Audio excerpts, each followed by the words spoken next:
The following is only a short excerpt of a radio interview with Marcia Sinitar. The content relates to one or more of her books, all of which and more you can read about on her website, www.marciasinitar.com. This hour on Open Line, practical advice for finding the work that you love, your vocation, your right livelihood.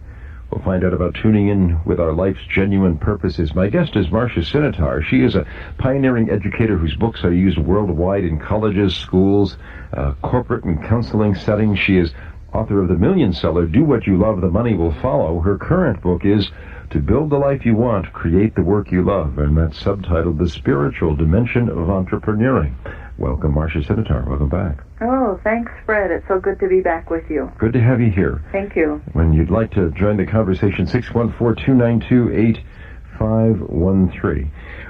Is there something that each one of us is born to do, some sort of meaningful work, or some things? Well, I think there's certainly a psychological wage, I've heard it called, that each of us wants out of our work. And I certainly have seen in very, very young people, primary students even, certain talents and gifts, a kind of temperament. So I think it's safe to say, and any parent would know that, their children, each child is just a little bit different. So I think it's safe to say that each of us has a kind of direction that is best for us. Now, it doesn't mean that we can't learn something from every situation. I don't mean that at all. But I do think we're summoned, if I can put it that way, to complete ourselves, become full human beings in a specific way, particular way. It's funny, sometimes you meet people even at midlife, and they will say, gee, I don't know what I want to do with my life. And you look at all their life, they've been, let's say, selling real estate, or all their life they've been a teacher, and they tell you they don't really know what they want, but they're doing it. Sometimes, and this is where I think we have to, the dictum, know thyself. I think that's really the ground of being, of the sort of thinking that I'm speaking about. We really have to take an inventory of our enjoyments, because sometimes we haven't ever enjoyed anything. And in fact, we may be rightly suited for the work we're in terms of talents or just a knack for it.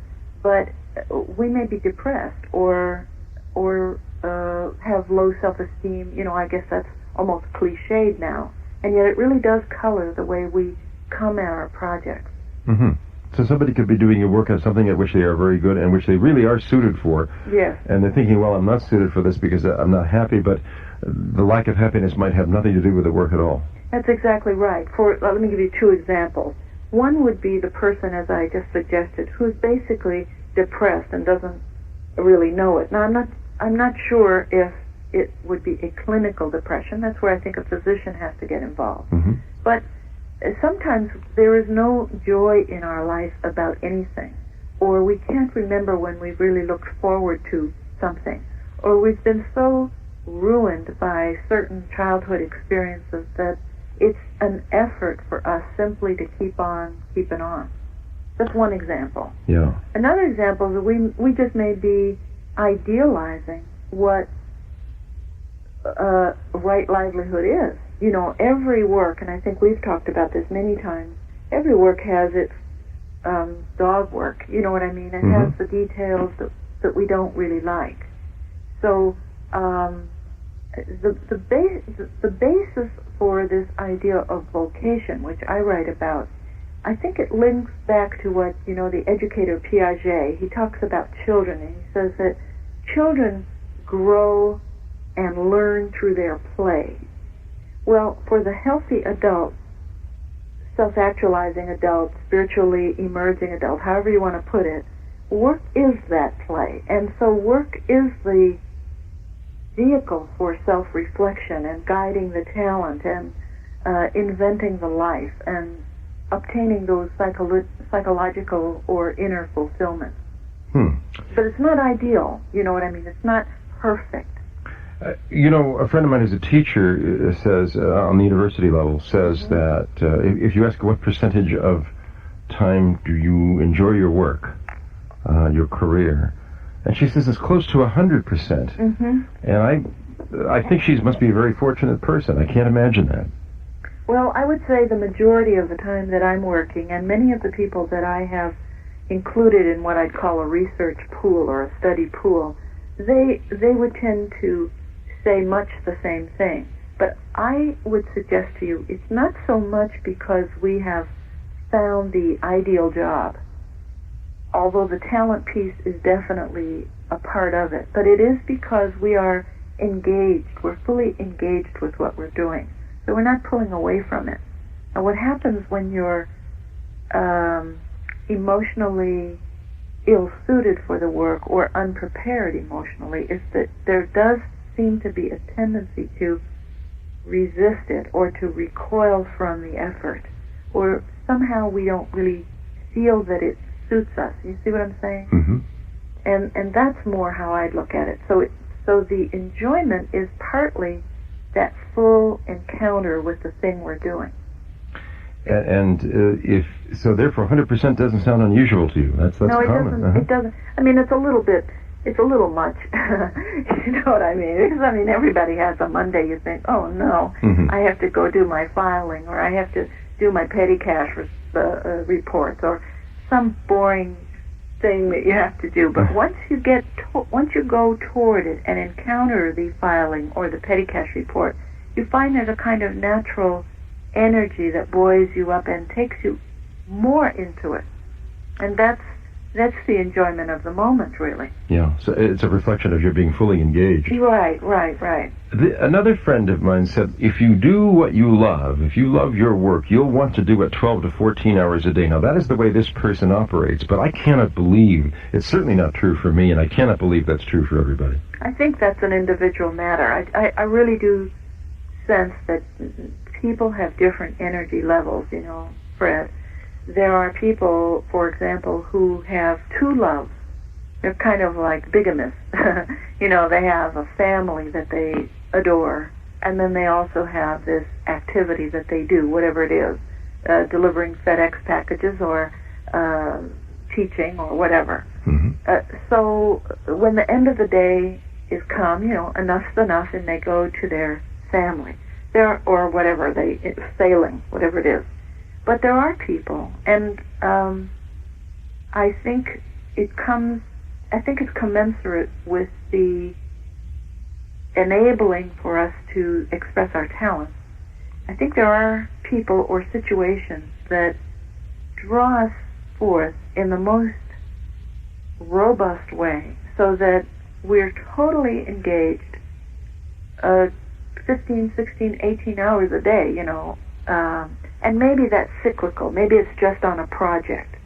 It could be, for example, if you go on a trip and you're really excited about that trip, you might not sleep as much when you're in Ireland or New Zealand or wherever you're touring. Mm-hmm. When you come home, you'll take that rest.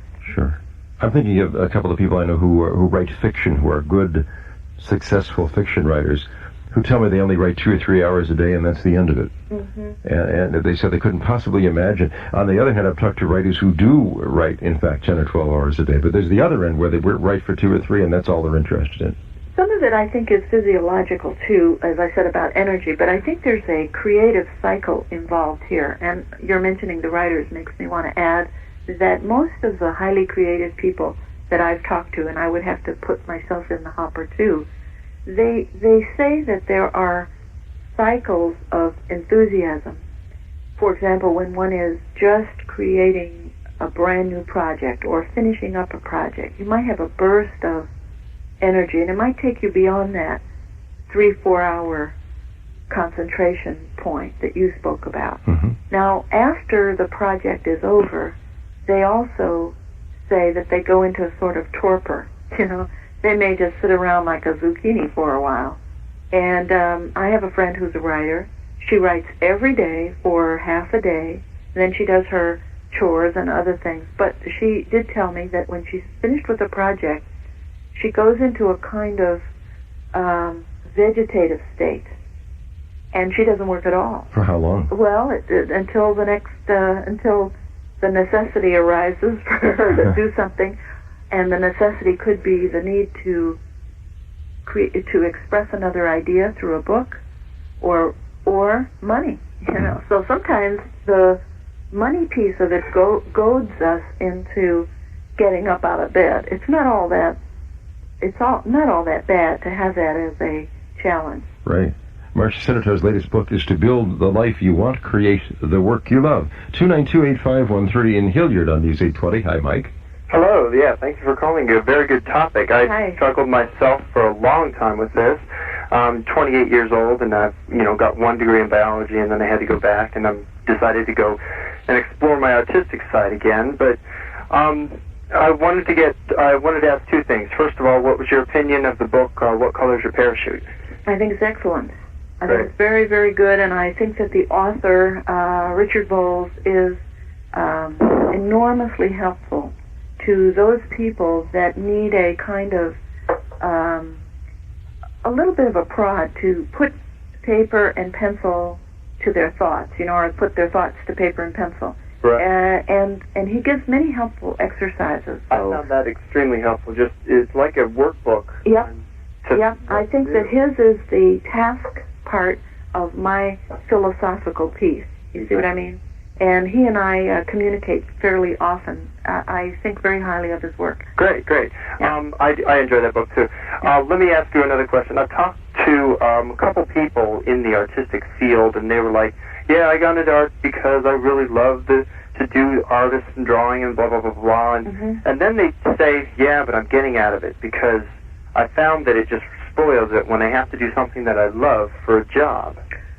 I've heard that too. I don't happen to feel that way, and I will tell you that on those occasions where I have felt, let's say, demotivated by the necessity to produce something for money or for in a time frame, it's usually because I have pressured myself too much. So then the fun goes out of it. Now, that's only my take on it. The other piece that I would say about art is that it is harder for, let's say, the esoteric occupation to find their footing financially. So that would be visual art, certain kinds of music, like classical music, soloists in the Philharmonic, ballet dancers, pro ball players like that. It's rarefied air that you're breathing. So for those kinds of things, I would definitely say move into it slowly and see what happens. Thank you very much. You're welcome. Thank you, Mike. Marcia, when you wrote do what you love, the money will follow. Right. And so many people know that phrase. Right. But you don't necessarily mean to say that if I love to write poetry, if that's what I love, then I'm going to be able to make a living at it. I don't know. In other words, the expression "I can't not do this" comes to mind. Mm-hmm. So I think that the problem for the average reader and a writer like myself comes about in this way. I write about, and I thought originally for people who were in that 15% of the population who want to invent their life or express a burning desire of talent or vision or values like that. Yes. But it turned out that so many more people took to the material that I began to get inquiries of the kind you're just asking from people that didn't really have the burning desire. They just had the kind of wishful thinking about it. So that's where, in the new book, I kind of speak with 2 voices. One is encouraging, but the other is kind of stern and realistic. And it says, look, you need to have certain skills, and you need to get some feedback. Can you make money at it? That's to your point. And what's your track record?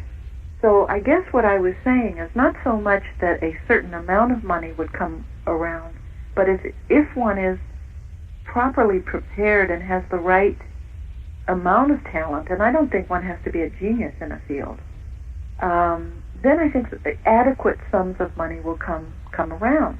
Now, let me add one caveat. Some professions have a sort of ceiling. I have a friend who went into massage therapy, and he recently said, he used to be a business executive. he recently told me that it was tough for him to make the kind of money that he was used to. Now, that's the critical point is the last phrase, used to. Yeah. Okay, so massage therapy may not produce as much as being a corporate executive. That's part of the reality of a given profession. Sure. On a car phone on News 820. Hello, Ron. Hello. Hi. I would like your guest's thoughts on someone like myself that when I got out of school and started raising a family and the like, I had no chance to choose a career and pursue a career. I had to find a job to support a family and the like. Right. And the longer I was in it, of course, the more obligations I got financially and everything like that, and the harder it was to try and pursue something that I really wanted to do. In other words, I've just had a job to support my obligations rather than follow a career. Right. And as I approach retirement, I still have the dream, or whatever you want to call it, of doing something that I've always wanted to do, but have never been able to get into. And also because of childhood situation, I've always been depressed all my life, and every time that I possibly get a chance, start moving forward on getting into what I'd really like to do, why there's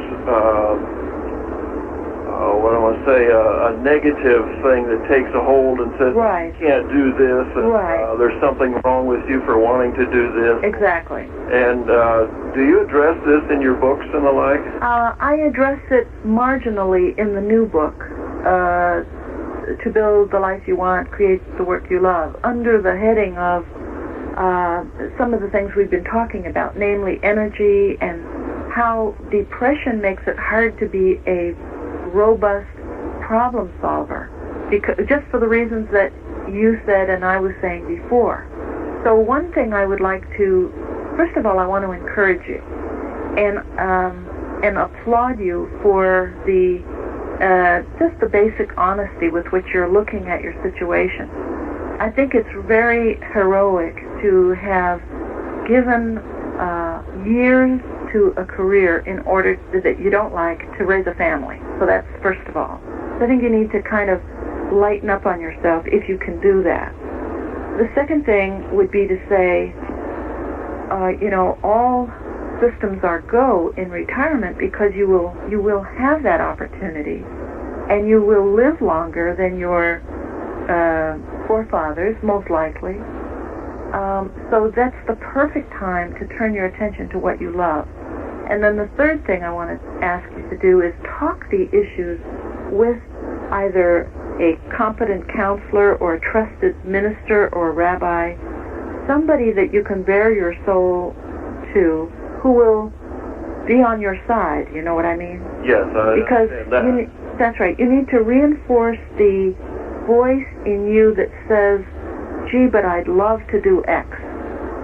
And you need to extinguish the voice in you that has lied to you all these years and said you can't do it because X, Y, Z. Mm-hmm. So tip the scales in your favor by getting someone like myself. It's not going to be me, but somebody, a little upbeat and not too severe, not too realistic, if you know what I mean, to talk with you.